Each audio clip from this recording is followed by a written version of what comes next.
alegria estou aqui para partilhar com você a nossa reflexão bíblica nesse dia que recordamos, fazemos memória do martírio de São João Batista.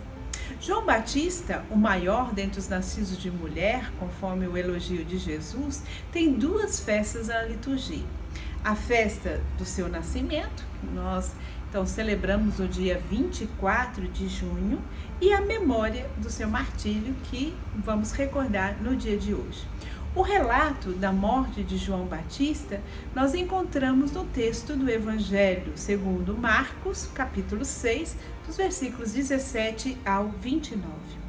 Esse texto ele está bem situado entre o envio dos discípulos em missão, nós vamos encontrar aí nos versículos 7 e 12, o questionamento de Herodes de quem é Jesus, nos versículos 14 a 16, e depois nós vamos ter a multiplicação dos pães em Marcos 6, dos versículos de 30 a 34, estabelecendo, portanto, esse contraste entre o anúncio do reino com o envio dos discípulos, de Jesus que se apresenta como o verdadeiro pastor, aquele que tem compaixão do seu povo e que faz o banquete de vida, em contraste com esse banquete de morte, da morte de João Batista, nesse banquete de aniversário de Herodes, mostrando, portanto, esse contraste entre o reino e o antirreino apresentado pelo banquete de Herodes.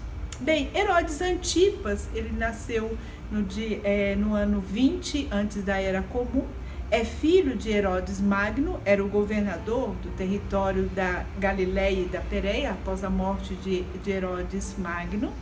Era uma pessoa preocupada em manter seus bens e seu poder, com medo de perder, portanto, as suas riquezas, e ele se transformou num egocêntrico, sem escrúpulo e, portanto, amante do luxo. O texto inicia nos informando que a atividade de Jesus se torna conhecida e chega as suas palavras e as suas ações até o ouvido de Herodes, que começa a questionar quem é Jesus. Bem, para alguns, Jesus é João Batista que ressuscitou, baseando-se numa crença de que o profeta João retornaria à vida. Outros identificam Jesus com Elias, conforme o texto de Malaquias, no capítulo 3, versículos de 2 a 3, mas também baseado na promessa da vinda de um profeta no final dos tempos, segundo Deuteronômio 18, de 15 a 18.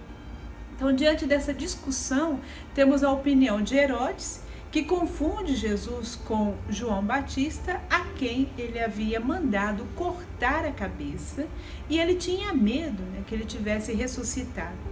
Nessa confusão sobre a identidade de Jesus, nós temos esse relato do assassinato de João Batista. João Batista havia acusado Herodes de adultério e de incesto, dado que Herodíades era sua sobrinha e mulher do seu meio-irmão. Herodes ele não suportou a censura de João, pois poderia prejudicar a sua popularidade, prendeu João. Enquanto isso, Herodíades, que era então a sua esposa nesse adultério e incesto, marcada pela violência, por ter sido ferida no seu orgulho, ela planeja como matar João Batista. Então, na festa de aniversário de Herodes, a filha de Herodíades encanta o rei com a sua dança, e esse então promete dar a essa jovem tudo aquilo que ela pedir, mesmo que fosse a metade do seu reino.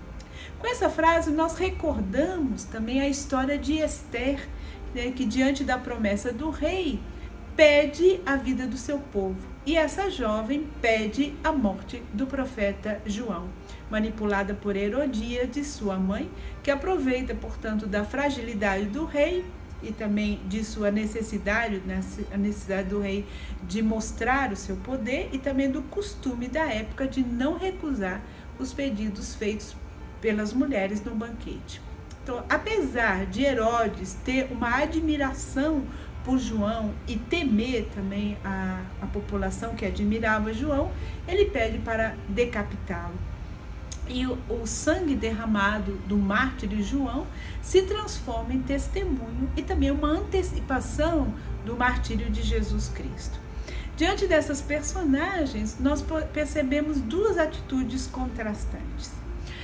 A primeira é a atitude de Herodes e Herodíades, que são pessoas que concentradas, né, patologicamente sobre si mesmo, que são representados então por Herodes, primeiro, pela sua capacidade de realizar qualquer injustiça para continuar no poder. Então ele abusa de sua autoridade, das instituições públicas, consome os bens públicos em riqueza, não estando assim a serviço do bem comum, explora as pessoas e mata, né, de uma forma arbitrária e cruelmente. E a atitude também de Herodíades, né, nesse primeiro bloco de pessoas, que é a atitude violenta, né, daquela que se vinga, que age sem compaixão, de não estar nem aí, né, o que irá acontecer com as pessoas, portanto, para ela tanto faz se João Batista será morto ou não. É aquela que usa todos os meios, né, para alcançar os seus objetivos. Ela casa com os tios, manipula o rei, manipula a sua própria filha para sufocar a verdade e se entrega numa sequência de injustiça, incesto, vingança, assassinato. Diante dessas duas personagens, né, que nós percebemos esse egoísmo patológico, podemos também nos perguntar: existe, em geral, atitudes egocêntricas em nossas autoridades ou até mesmo em nossa própria vida? Os bens públicos estão em serviço de quem? E quais atitudes, né, egocêntricas eu também percebo, né, na minha caminhada, na minha família, na minha própria vida? A segunda atitude é retratada por João Batista, que representa a pessoa que tem sua existência voltada para o outro. Sua vida consiste em estar a serviço. É o profeta que não teme falar das injustiças, de se confrontar com as autoridades, em apontar o erro, o que não é conforme a vontade de Deus, e formula sua crítica sem rodeios, com palavras claras. E nós recordamos do Papa Francisco, que nos dizia que era muito importante nos perguntar: para quem sou eu? Ou seja, nós estamos exercendo também a nossa missão profética recebida no batismo diante das realidades de injustiça do nosso país? Como agir profeticamente, anunciando, exortando, consolando em nossa casa, em nossas comunidades, nos locais onde trabalhamos, estudamos, nesse momento que nós estamos vivendo?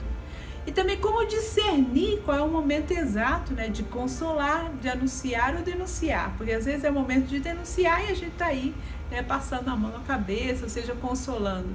E às vezes é o momento de você consolar e você está aí matando o cachorro, né, que já está morto. Né? Então aí não adianta, diante dessa realidade, não é uma atitude profética. Então nessa memória do martírio de João Batista, que possamos ter um tempinho para recordar de tantos mártires, tantos homens e mulheres mártires da América Latina, que por fidelidade à sua vocação profética e fidelidade aos valores evangélicos, eles foram mortos e foram mortas. Que o ideal dessas pessoas de construir uma sociedade justa, fraterna, solidária, nunca seja esquecido, esse ideal.